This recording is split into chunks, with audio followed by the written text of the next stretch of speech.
Hello and welcome to the second part of our presentation about the Southwark Bridge Layout.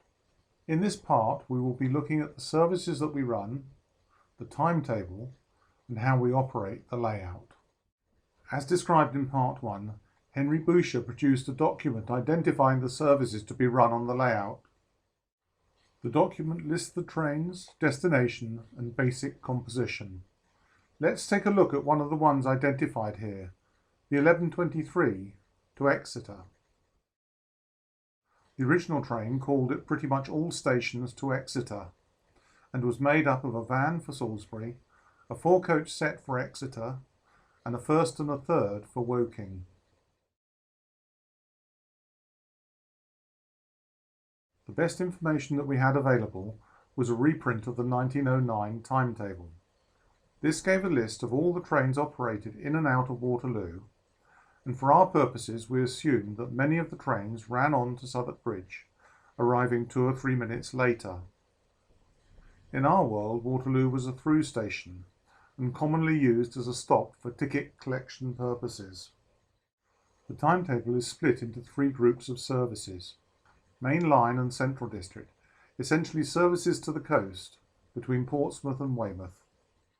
Then we have Metropolitan services covering southwest London, and the West Country services into Devon and Cornwall. From this timetable we extracted a list of trains to and from Waterloo. There are 490 arrivals and 461 departures. The timetable has sufficient detail in it for us to be able to work out operating patterns and enabling us to identify trains that amalgamate or split. It also has in it some empty stock workings, common for long distance trains, but surprisingly few for the suburban operations.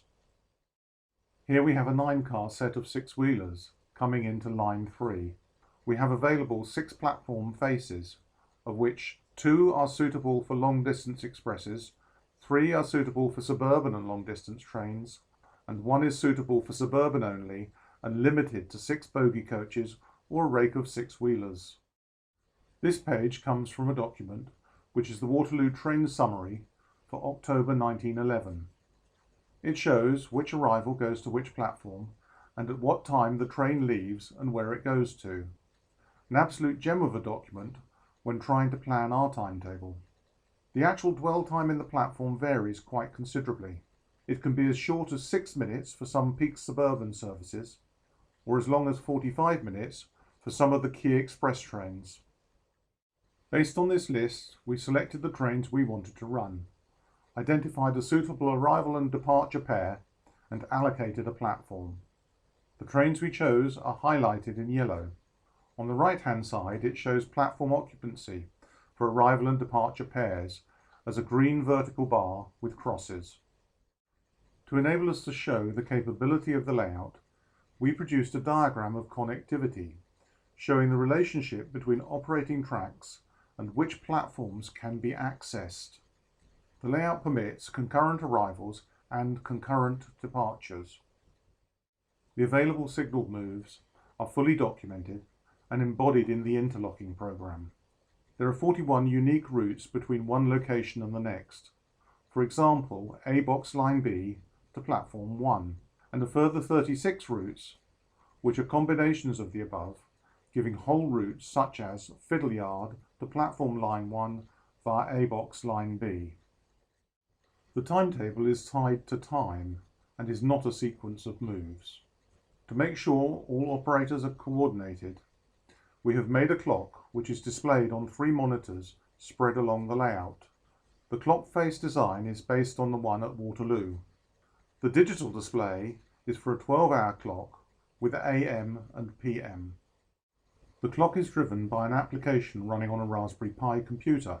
The clock face is generated by superimposing bitmap images for the hour, minute and second hands in the appropriate position on top of the clock face. To allow for mishaps and the like, we have built in the facility to stop the clock, and we can also set it to run slow or slower. Running the timetable at normal speed requires a great deal of operator concentration and is rarely achieved. The train formations are based on information contained in the 1911 summary. This has enabled us to determine the stock to be built and to assemble trains which realistically represent those that actually ran. Looking at some of the detail in the document, the 11 a.m. Bude train consisted of 1 corridor third, 1 corridor compo, 1 dining saloon, and 1 corridor third for Bude, 1 corridor brake compo for Torrington, 1 corridor brake compo and 1 corridor third brake for Ilfracombe, 1 corridor brake compo for Padstow, and 1 corridor brake compo for Sidmouth. Quite a combination of destinations for a single train. To assemble all this information and to be able to analyse it, we put together a computer program. First, we have a record of each item of stock, what it is, information source for the original, who built it, and when. In general, vehicles are grouped together into sets or rakes, which are stored and handled using cassettes. Each item of stock or rake is referenced using a 3-letter acronym. Here we have DIN, for a dining car set comprising 5 vehicles. We then build the timetable. For each train, we enter the time of the train, its start and end location, the route, who is driving, a description of the train, for example, express or local, the composition of the train, using loco and rake references, and notes for the operators. Once this is loaded, the program allows you to simulate the train movements, looking for conflicting moves, duplication of stock use, trains too long for the platforms, and so on. There are over 1,600 moves required for the 24 hours of timetable that we have available. What follows next is a speeded up sequence showing 30 minutes worth of timetable in 1-minute time slices. In the top left corner there is the current time. The upper group of text shows by colour which driver is operating the train and its destination. In the middle is the track schematic diagram which shows the train path in a colour related to the driver. The white represents sections of track occupied by stationary trains, and the list of stock in those sections is shown below. This display makes it very easy to identify operational conflicts. Once the timetable is proven, we produce the operator timetables, which gives details of the moves. Here is the information provided to the signallers in A box showing time, start and end locations, which point levers need to be set, normal levers are in black and reverse levers in red, and also which signals have to be pulled. The timetable shows moves for both arrivals, with the time in black, and departures, with the time in red. The information is presented to the operators on a tablet PC, and the program allows the operator to tick each move as it is completed. This ensures that the signallers are synchronized. Train driver operators have timetables that look like this. It gives details of the move, time, and locations. In addition, for operator interest, it also gives details of the calling points for trains. This particular example, the 11 a.m. North Devon Express, takes 3 hours 19 minutes to get to Exeter. Note that the dining saloon comes off at Exeter. A little later, we have the 11:15 semi-fast to Exeter, calling at a variety of stations en route. Note that there is a pickup stop at Waterloo. This takes 4 hours 25 minutes to Exeter. A few minutes later, we have the 11:23 a.m. to Exeter. This takes a whole 7 hours to get to Exeter. Quite a feat of endurance for passengers in non-corridor stock. Other traffic that we operate includes milk trains. This being a perishable cargo, it required delivery as close as possible to its final destination rather than out at 9 Elms. The traffic was handled in churns, and these were unloaded on the platforms during off-peak hours. A number of milk trains arrive late morning to be unloaded and then shunted out of the way.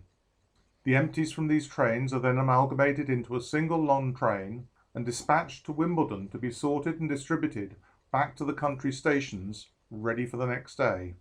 This creates a lot of complex shunting in the middle of the station throat. Note that this train has a couple of vans for Swindon, via Andover, handled by the Midland South Western Junction Railway. The yard operator's timetable has entries for arrivals and departures, with instructions and a list of stock. To allow for planning ahead a few moves, the upcoming departures are listed on the right. The fiddle yard is under intense pressure during operating sessions, having to assemble and dispose of 12 trains per hour in each direction.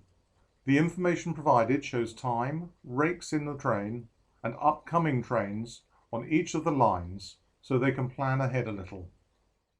The operators' timetables are displayed on these small e-book readers. As each move is completed, it can be ticked by the operator. In addition to the normal service moves, we also have a lot of work for the station pilot. For example, train strengthening, adding coaches, bullion vans, and other vehicles. Then there is tail traffic, swapping horse boxes between trains, or perhaps a family saloon. This sequence shows the moves for the transfer of tail traffic.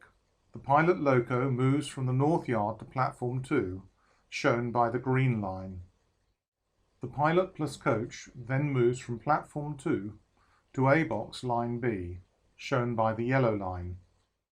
The pilot loco plus coach shunts in from A-box line B to Platform 4, again shown by the yellow line. Simultaneously, there is a move shown in brown, which is an inspection train arriving in Platform 7. Finally, the pilot loco returns to North Yard as shown by the green line. Another simultaneous departure from Platform 3 is a train for Bisley Camp.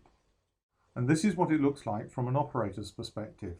We have skipped the first move, pilot to Platform 2, as it takes too long. Here is the shunt out move from Platform 2 to A-box.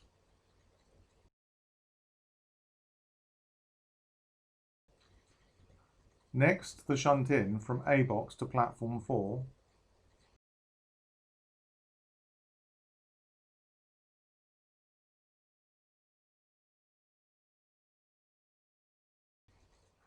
Then the pilot loco retires to North Yard.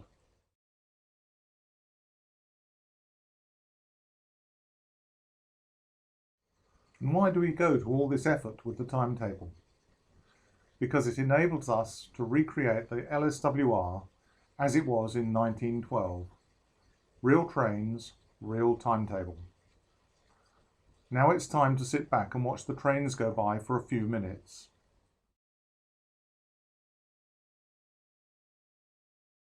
Here we have M7 number 52 with a 4.5 set on the Kingston roundabout service, going into Platform 2, viewed from the loco yard, with a loco coal train on the left.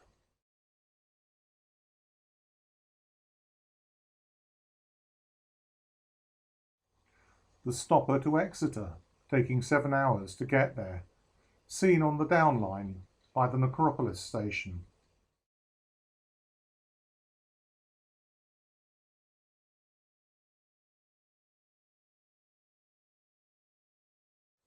Here we have the midday departure for Hampton Court, running on the down relief, but it will be held at the signals before crossing onto the down main.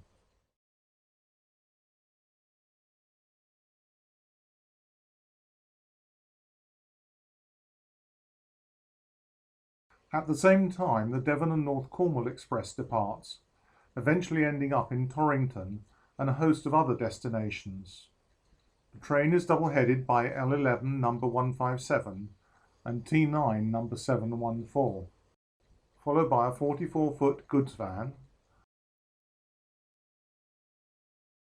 then corridor stock and the dining car set, then another 4-coach corridor set, another 44-foot PGV, and finally a break third for Sidmouth. The train on the left is the 12 o'clock departure for Hampton Court, being held on the down relief, waiting for the express to go ahead. A little later in the afternoon, we have the 110 to Reading, with a 44-foot PGV and 4.5 set behind K10 number 345, heading out of Platform 1. Nearest us, we have T1 number 8, waiting in line 5 to return to Nine Elms, after working in the empty stock for the 1 p.m. to Plymouth, which departed a few minutes ago. At 2:10 there is the departure of the Weymouth and Salisbury service, which arrives at Basingstoke at 3:14, where the train divides.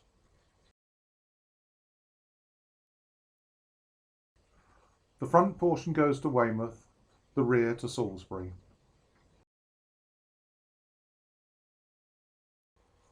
The train engine is T9 number 714, followed by a brake tri-compo, a brake third, and 2 4-car sets used for cross-country services.